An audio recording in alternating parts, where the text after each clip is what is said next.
So it's July in 2024 has already been a roller coaster of reading experiences, from shocking twists, favourite characters, and even more. So this is my mid-year freakout tag, which answers multiple questions, which I'll put in the caption below if anyone wants to do this as well.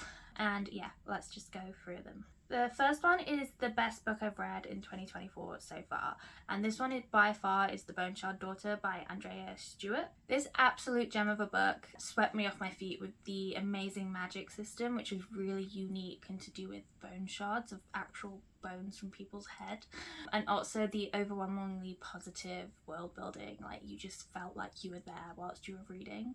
Our main character Lynn is the titular bone shard daughter of the emperor, and there's so many like shocking twists and turns throughout the book that I don't want to spoil it for anyone who's not read it, but it was just so good. Like, you didn't quite see some of the things coming, and it's just really fun to read. The next question is best sequel in 2024 read so far, and this for me has got to be A Gathering of Shadows and A Conjuring of Light by V.E. Schwab. So I read all three of the books like back to back a couple months back, and I just adored it. I know I've waited a long time to read them. People have been talking about V.E. Schwab's books for years, but I just hadn't gotten around to reading them, and I somehow had all three on my shelf already, so I just binge read them all, and I just adored them. I adored the characters, the world building, the plot line. Like, I didn't quite understand what was going to happen after the first book, and then it just got so much better. I just really enjoyed the reads. Next question is new releases I haven't read yet, but I want to in 2024, and I have two books for this. So the first one is Emily Wilde's Map of the Otherlands. I read Emily Wilde's Encyclopedia of Fairies early last year, I think, and I believe since then Heather Fawcett has brought out two new books in the series, which I just really want to get my hands on. And yeah, so Map of the Otherlands came out earlier this year. I think I've already got it in my basket online, but I just need to buy it and read it because I just enjoyed the first book so much. And then the second book that I really want to pick up is The Honey Witch by Sydney Shields. I haven't heard much about this book, but I saw it in a bookshop when I was shopping last month, and at this point I'd already spent all my money, so I couldn't pick it up, but it really intrigued me, so I took a picture of it, and I've been like, oh, should I buy it, should I not? Oh, let's see. But that's one of the books that was just, it was a stunning cover. It completely caught my eye in the bookshop, and then when I read the synopsis I was just completely caught on. Next up is most anticipated reads for the end of 2024. So these are books coming out later this year, and for me both of the books that I really want to read are coming out in November, which is my birthday month. Thankfully I will have the money to pick them up, and I have two choices again for this one. The first is The Rainfall Market, which is I think it's a fantasy book. I haven't looked too much into it, I just really found the blurb intriguing, but basically when the rain season starts, a rainfall market is appearing, and you can go to it and you can like make your life better by going to this market. I just think it's a really intriguing premise, and I always love those kind of secret marketplaces, secret places that you can only get to certain times of the year, like kind of vibe in my fantasy novels, so I'm really interested in that one. And then next is The Witch Queen of Redwinter. So I read the first book earlier this year, and I picked up the second when I went shopping in Goldsboro Books last month, so I'm really intrigued and really want to pick up the third book later this year when it comes out, so that I can read the entire trilogy. The next question is the biggest disappointment of 2024, and for me this was Song of Silver Flame Like Night.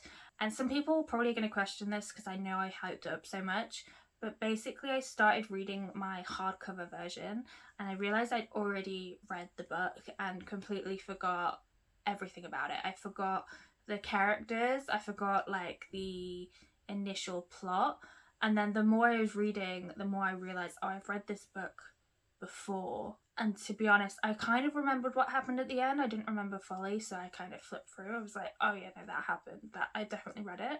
I was just so disappointed because I was like, oh no, I haven't read this book that's been on my shelf for a year, and I actually had. It's just very forgettable, which is always just really disappointing because it was a book that I thought I was going to really love when I pre-ordered it, and it was a book that I really loved when I thought I was going to read it the first time this time.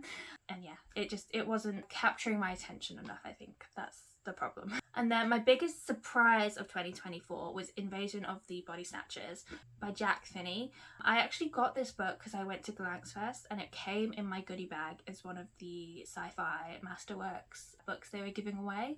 I think everyone got different books in their goodie bags and I got this one, and I've heard about it and I think there's a film based on it. And it's never a book that I would have like picked up myself, but because I had it and I read it, I started reading it on the train home. I just really got into it. It was a really interesting premise of like aliens coming down and like snatching bodies, and then the kind of resilience of the humans to kind of go against this and fight back consistently.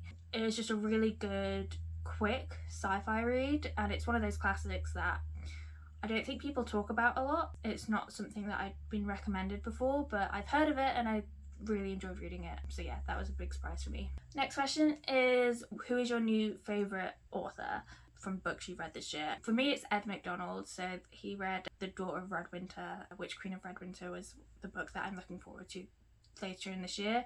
And yeah, just the writing style, the character depth, the plot lines, all of it was just really intriguing to me, and I just really want to read more of the books written by him because it was just such a good book.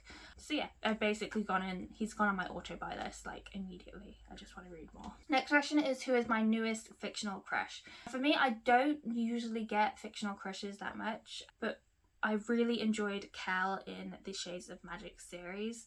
He's kind of very protective and loyal to his friends and family, and yeah, it's just one of my favourite male characters that I've read about this year, so I guess that counts. But then my overall newest favourite character was Arthi Casimir from Tempest of Tea by Hafsa Faisal, I think. She's got a really like sharp wit, she's very kind of stoic and not too emotional, but she has this really like interesting backstory, and you see kind of this change come over as the story progresses, as she gets a little bit more like, oh my god, we're gonna lose everything, including my family and my home.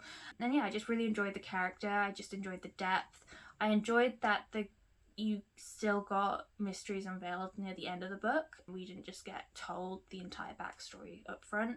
It was just a really fun read and a really fun character to follow. And then what are the books that made me cry? So I don't really cry at many books, like touch wood. I don't cry a book like next week and like spoil that run, but for me, Bone Shard Daughter and the Shades of Magic series both had really good emotional plot points, so whilst I didn't actually physically cry, they definitely made me feel emotional, and I would say there's some really good emotional depth for the characters in both those books. And then the next question is books that made me happy. For me, this is The Phoenix Keeper. I got an arc of it again with my Galanx Fest goodie bag. I just really enjoyed the premise of being in like a magical zoo. Obviously there were points that like made me feel not as happy, but the entire premise of being like a zookeeper for phoenixes, and they're really friendly like animals as well, and there's some dragons in there and griffins and like I think it's a selkie, and there's just so many different magical creatures which I just enjoyed so much, and it just made me so happy to be following this character who loves animals so much. And yeah, and that's pretty much why I loved reading that book. Then most beautiful book bought this year. For me, it was that I got another set of Lord of the Rings editions again. So I don't know if you can actually see it up here, but I got another selection of Lord of the Rings to go with the rest of my collection. They're just stunning artworks, beautiful hardback editions, and they fit so well on my shelves. And then last but not least is books I need to read by the end of 2024. And for me, I feel like this is the same goal every single year, but for me it's to read some of the heftier fantasy series that are on my bookshelves. So I want to finish the Mistborn series. I think I'm about halfway through and I've been reading them for about a year. The Eye of the World, that is a bulky like 13 book series, and I really need to get through them as well. I've read about 3 or 4 of them now. And then the Shannara Chronicles, I have so many of the Shannara Chronicle books all bought secondhand for me. I just really need to start reading them and picking them up a bit more, because I really enjoyed the world of the books I have read, but every time I go into it I get a little bit overwhelmed with how many books I have to read. So yeah, I just want to try and read more of my big fantasy series that I know I love. I get overwhelmed with how big they are and how long they're taking to read. So yeah, that was my mid-year book tag. Hopefully you can let me know the books you're reading for the rest of 2024 and sticking to fantasy, I think, because that's been pretty good for me so far. Maybe a bit of sci-fi, as Body Snatchers was that good surprise, and I'm hoping to see you again in a later video.